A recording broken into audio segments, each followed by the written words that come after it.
Just a few words to explain how we understand community land trust. What is a definition of a community land trust? It's a non-profit organization that owns land, that uses it for the benefit of the community, develops housing on it, housing that is affordable forever, a diversity of other functions than housing too, and that is community-led and democratically governed. There's an innovative model of land ownership. The land is owned by the community, and in our case in Brussels and lots of other community land trusts, the homes on the land are owned individually by the people who live there. The land is community land. What does it mean? It's owned by the non-profit organization, which represents, in fact, the community. And in its board, all the members of the community are represented. That means homeowners who live on community land are in the board, but also other members of the community, people who live in the neighborhood, people from civil society, and people representing the government, each have a place in the board. And the idea is to have a balance of interest between the individual interest of the homeowners and the community interest. Homes are made affordable forever. It is done mainly through grants or subsidies or donations. And the big innovation of the CLT model is that the homes stay affordable forever because there is a resale mechanism. The CLT controls the resale price. In Brussels, how do we translate this idea and where does it come from? Well, yeah, just a few words about Brussels. Brussels is a very rich city, but with a lot of poor people living there.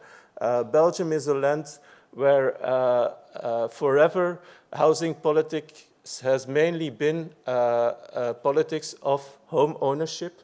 People have been helped to purchase their own home with a variety of instruments to make this possible. And this worked quite well for a long time. But in 2000, first in Brussels and later in other Belgian cities, like all over the world, housing prices started to rise. In Brussels, housing prices between 2000 and 2010 doubled, and they continued rising since then. So what happened? As there were not a lot of social houses or public houses. In Brussels, we have some 8% of the housing stock that is social, with the prices on the private market rising and becoming unaffordable for a lot of people. Waiting lists for social housing started to increase. Today, we have, for a total stock of 40,000 social rental homes, and almost no rotation, because people who live there want to stay and live there because there are no alternatives. 40,000 homes and then 50,000 families on the waiting list, and with waiting periods from 10 years and more. So in Brussels, as a reaction to that, people started organizing. There were manifestations, there were occupations, housing activists, and community organizations. At the same time, started also to think about alternatives, new models of affordable housing. And one of these experiments was this project in the neighborhood of Molenbeek. It's called L'Espoir. And it's a project we developed from 2004 to 2009.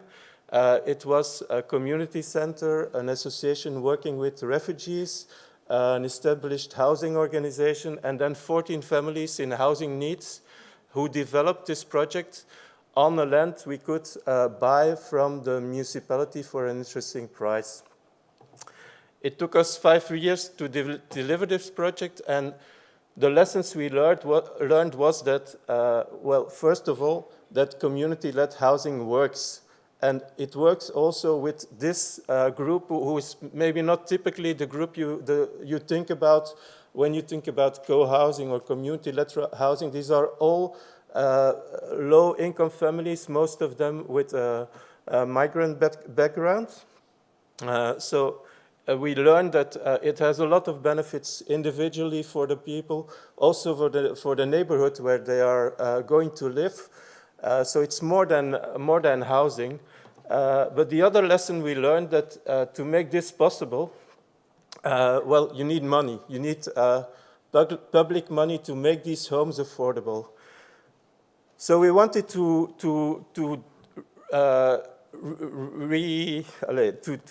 try again projects like this, but we were looking for a way to make them affordable, a way to find public money, but differently than what has been done before, the usual way of home ownership.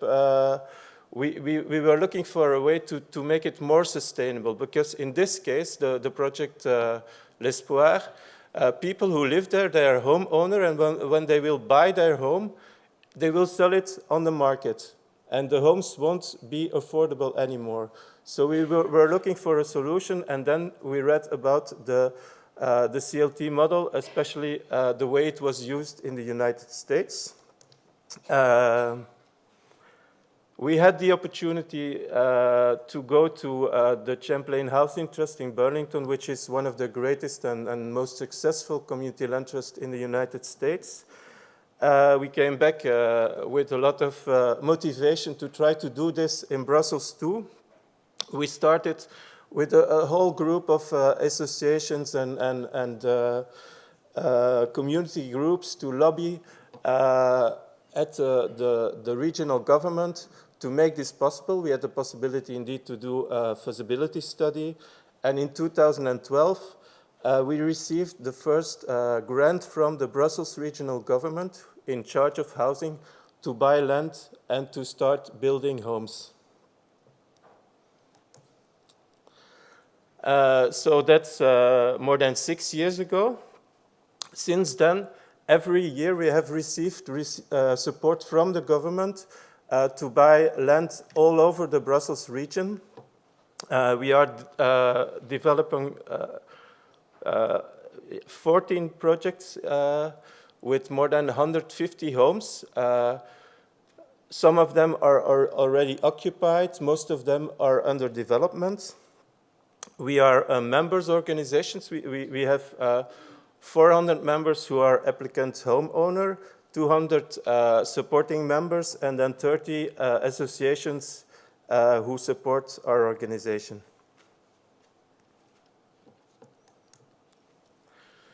And then a few words about our target group. All the people who want to buy a community land trust home have to be eligible for social housing. It means that they all are low-income families, and some of them very low income. So most of the people who are involved in our community land trust, who live in our homes, are workers with small wages or even unemployed. That also means that people who register for CLT homes, they don't mainly do it because they are interested in the community-led part of it or because they want co-housing. No, they really want affordable homes. They want to stay in their region. They want to keep on living in Brussels. And that's their main objective. So that's also one of the challenging aspects of what we do. All our homes up to now are home ownership. We try to develop other projects with more mixed tenure schemes, for instance, to help elderly people who don't get access to mortgage to live in our projects. But up to now, all of it is home ownership. When we develop a project, more or less 40% of the developing and land cost is covered by public subsidies. The rest is covered by the homeowners who have the possibility to get social mortgages So it's 40 public, 40 individual investment.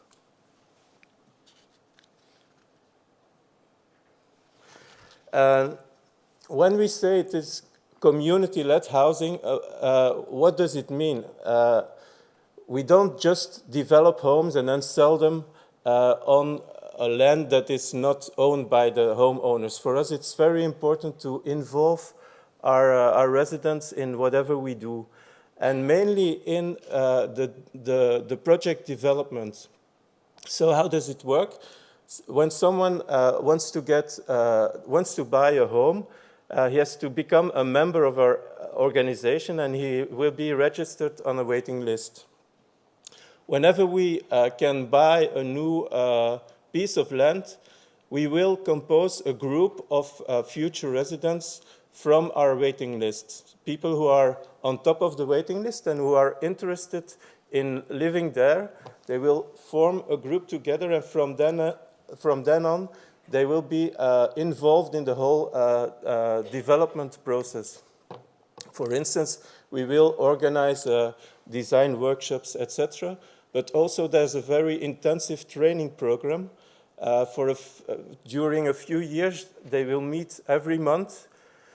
They will discuss about the project, but we also organize trainings on how to use passive buildings, for instance, because all of these homes are passive homes.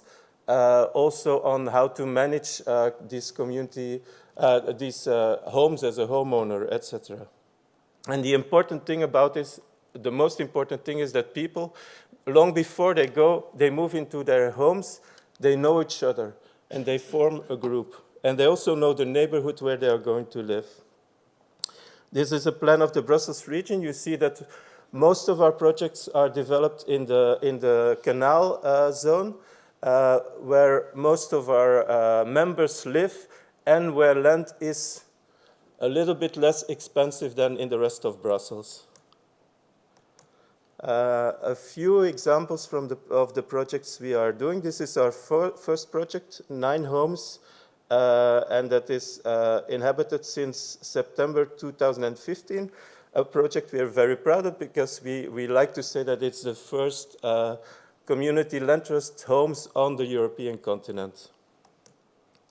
This is a project that will be delivered this summer, 7 homes with community infrastructure in the community garden.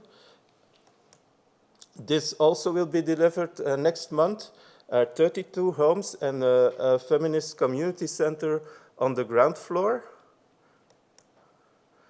This is a project where, apart from the typical community land trust homes, there will be also 2 co-housing projects. One integrating a place for birth and end of life within the co-housing group. And there the building has started last month. This is a project with 18 homes on the ground floor, also a sports facility for a neighborhood organization. We selected the architects last week. This is in a new sustainable neighborhood developed by a government body, and one part of it will be community land trust homes. For this also we start a tender for looking for architects in the coming months.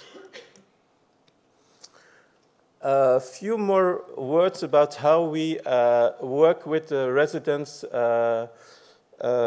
in the design of the homes. What we did up to recently was, as I explained, when we purchased the land, just after that we would compose a group of future homeowners, and then with them we would have some design sessions, and the recommendations of these meetings would be integrated in the tender. Because we work with public money, we have to go through these public tenders, which doesn't make it easy to go through a participatory process. So this is how we do it. First, some recommendations in the tender, and then the group of residents is one of the parties involved in the choice of the final project. This is very interesting, but also very challenging and risky, especially for families with a low income, because we learned that these building procedures, well, you can think that it will take 3 years, but sometimes it takes 6 or 7 years, and that's really a problem for people who have a difficult situation and who don't have the possibility to wait. So what we do now is we do the same type of workshops, but with other members, not necessarily those who will go and live there. And then we compose the group of residents once we have the building permits delivered. And that's also, it's not exactly what we wanted, but I think it's a nice way to have also community involved in the design process. Yeah. Also, once the building process starts, every week during the meeting on the building site, one of the future residents is present to see how it evolves and to learn about the building. We also try to involve as much as possible the neighborhoods where we are active. It starts already before. This is, for instance, an empty warehouse that we will demolish to build homes, to build 14 homes in a few years. And in the meantime, it is used by neighborhood associations to organize all kinds of activities. Important in our work is also the collaborations with lots and lots of people. As I already said, all the projects we work together with neighborhoods and community organizations who help us to work with to do the social work and to organize the participation of the groups of future residents. Also, a lot of support from the municipalities. We work also with bigger social housing providers, and of course, the support of the regional government is key for what we do. Just a few words to tell you about our European project. Some of you might be interested in that.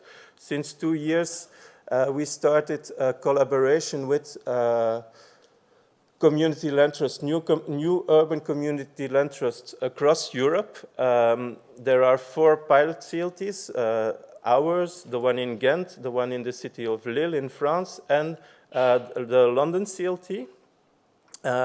We organize peer-to-peer learning sessions. We work on new financial models to find new ways to produce more homes.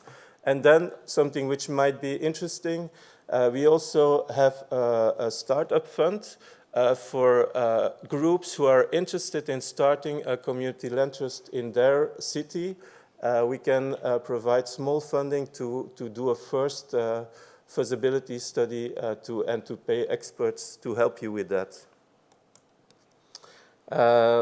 Well, today we just had regional elections. We will start to negotiate with our new regional government. We hope that we can scale up because we have proven that our model works. So for us now, the idea is to build more homes and to make also more diversity in what we do. So not only home ownership projects, but also more rental, also other things than housing, well, that's where we're up to now. Thank you very much.